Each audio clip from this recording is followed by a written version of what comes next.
त्या संदर्भात काल मला वाटतं अत्यंत व्यवस्थित असं खुलासा काँग्रेसचे नेते माजी मुख्यमंत्री पृथ्वीराज चव्हाण यांच्याकडून झालेला आहे. सुनेत्राताई पवार या राजकारणात जरी नव्या असल्या तरी त्यांच्या कुटुंबात, त्यांच्या घरात, मग माहेर असेल, सासर असेल,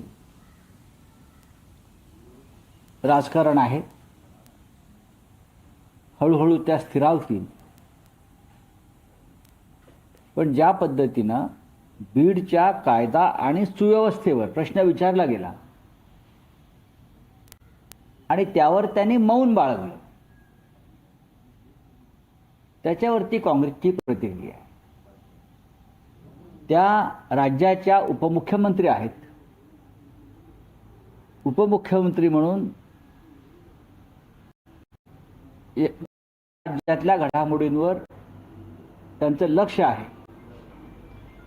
बीड जिल्ह्यामधले नेते हे त्यांच्या बाजूला बसले मुंडे. हा प्रश्न संदर्भातला होता हे जर आपण स्वीकारलं पत्रकाराने विचारलेला, तर राज्याच्या उपमुख्यमंत्री म्हणून त्यांनी त्याच्यावर भाष्य करणं हे अधिक योग्य ठरलेलं असतं. अर्थात तो त्यांचा अधिकार आहे.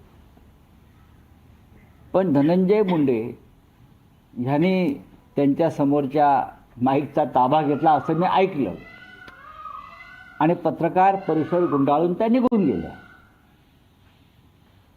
आता सुनेत्रा वहिनींना जर कोणी गुंगीगड्या म्हटलं असेल, त्या जागी कोणी जर एखादा पुरुष मंत्री असता, एकनाथ शिंदे असते किंवा राज्याचे मुख्यमंत्री फडणवीस असते, तर त्यांना गुंगा गुड्डा म्हटलं असतं.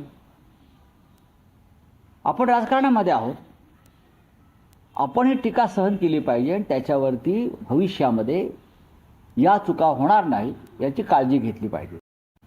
इंदिरा गांधी यांना गुंगी गुडिया ही उपाधी दिली होती, पण इंदिराजीने सिद्ध करून दाखवलं की मी स्वतंत्र पाण्याची एक नेत्री आहे, मी गुंगी गुडिया नाही. भविष्य सरकारमधले असे अनेक गुंगे गुड्डे आहेत जे अडचणीच्या प्रश्नावरती उत्तरं द्यायचे. याच्यामध्ये स्त्री आणि पुरुष हा भेद करणं योग्य नाही. आपण घटनात्मक पदावर बसलेले आहोत, मग स्त्री असेल किंवा पुरुष असेल. हा काय एखाद्या स्त्रीचा अपमान आहे किंवा पुरुषाचा अपमान आहे असं मला वाटत नाही.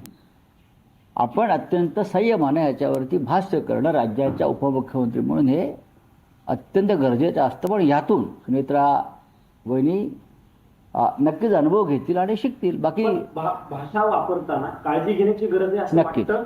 नाही, बघा, भाषेविषयी तुम्ही मला प्रश्न विचारला तर माझी भाषा काय असं परत प्रश्न विचारा. तुम्ही भाषेविषयीचा प्रश्न कोणाकडे काढता? महिलांच्या बाबतीतली भाषा असं मला म्हणायचं. महिलांच्या बाबतीतली भाषा गुंगी गुडिया ही काय अनपार्लमेंटरी शब्द नाही. गुंगी गुडिया हा अनपार्लमेंटरी शब्द आहे का? हा नेहमीचा वाक्प्रचार आहे. आता सुनेत्रा वहिनींनी काही गोष्टींचा अनुभव घेतला पाहिजे, शिकला पाहिजे. आणि राज्य हा जो विषय आहे हा सुनेत्रा पवार व्यक्ती म्हणून नसून राज्याच्या उपमुख्यमंत्री म्हणून आहे. लक्षात घ्या, त्यांना बारामतीत त्यांच्या घरी जाऊन कोणी प्रश्न विचारलेला नाहीये.